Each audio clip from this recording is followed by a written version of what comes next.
এবং সে আচরণ এমন করতেছে রাসূলের সাথে বেয়াদবানা, বলতেছে যে 1 পাও নড়তে দিব না, আমার দেনা না দিলে আপনাকে এই জায়গা থেকে নড়তে দিব না।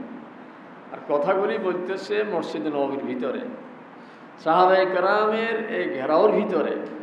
রাসূল সাহেব একটু চোখের ইশারা দিলে, মন একটু নারাজ করলে তো সাহাবায়ে কেরাম ওই লোকটারে শাস্তি দিতে পারে, কারণ লোকটার তো অন্যায়, কারণ সময় এখনো বহুত দেরি।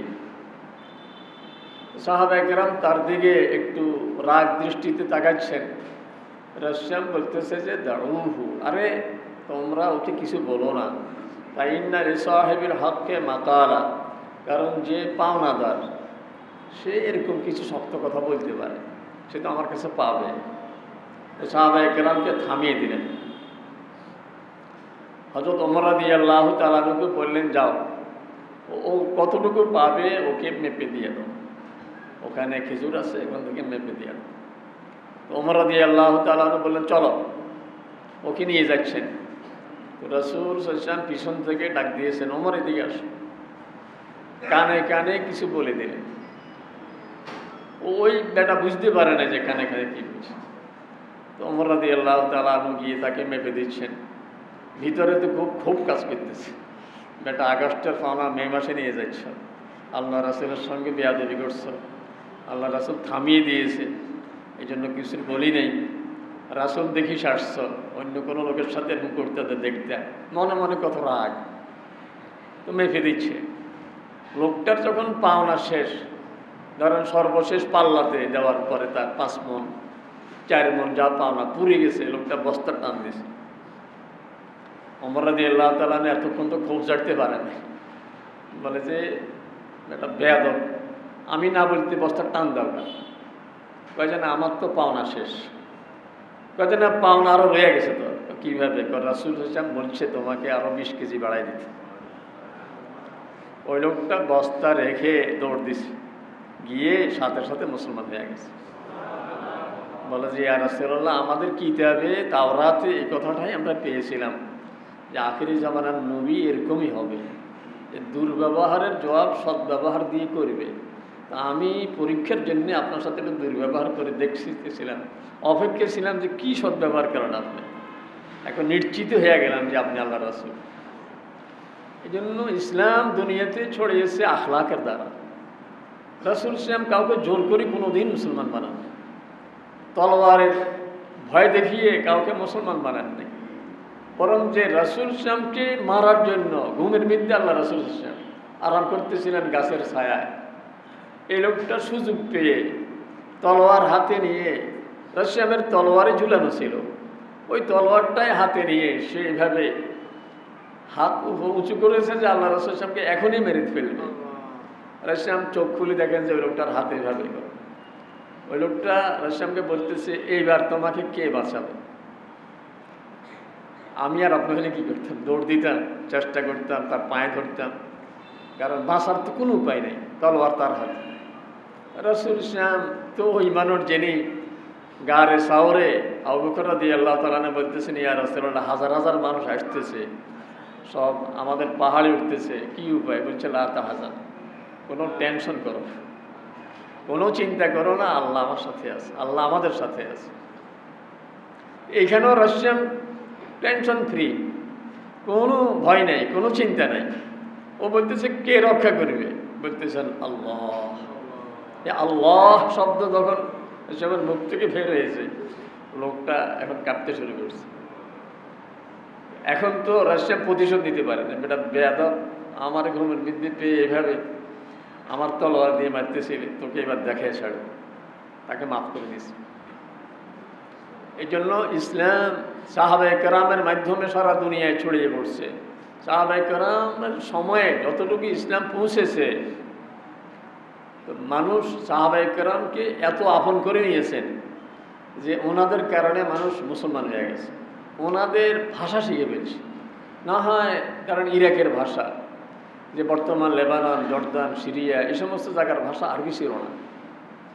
আফ্রিকার ভাষা মিশর, ফিলিস্তিন, মিশর বা লিবিয়া, তারপরে তিউনিসিয়া, মরক্কো, এই সমস্ত দেশের ভাষার, সুদানের ভাষা, এগুলি আরবি ছিল না। এদের ভাষা ছিল বর্বরী ভাষা, এটা আফ্রিকাতে ভিন্ন একটা ভাষা ছিল। এই যে এই ইথিওপিয়া, ইরিত্রিয়া এই সমস্ত দেশের ভাষা আরবি ছিল না।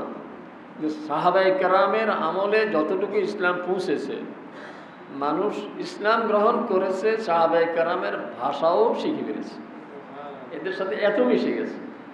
যেখানে ভাষা শিখতে পারেনি, কমপক্ষে অক্ষরগুলো আরবি শিখে ফেলছে। যেমন ধরেন ভারতের, পাকিস্তানের অক্ষরগুলি, উর্দু অক্ষরগুলি তো আরিফ সা সা এই অক্ষর দিয়েই তারা লেখে।